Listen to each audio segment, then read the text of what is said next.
कुलूप लावलं होतं. कोर्टाच्या समोर येण्याचे सील केलं होतं.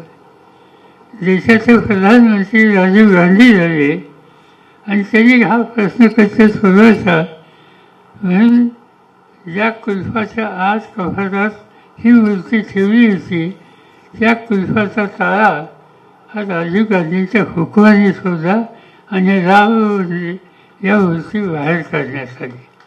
त्याच्यावर वाद झाला.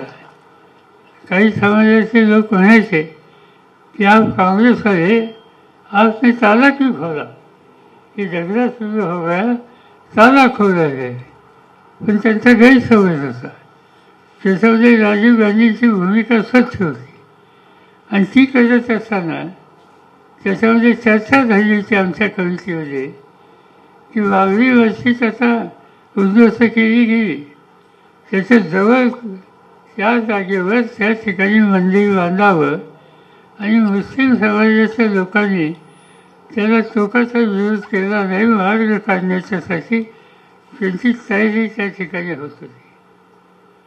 पुन्हा काही लोक कोर्टामध्ये गेले आणि ती केस जवळपास 20 वर्ष चालली.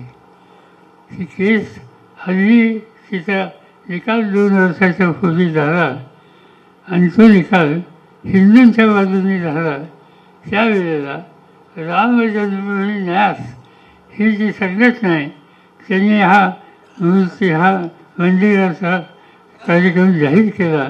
पण जिथं प्रत्यक्ष मूर्ती होती त्यापासून काही अंतरावर त्या जागेवरच नाही. पण भाजपची मोहीम होती मंदिर वहाँ ही रखेंगे.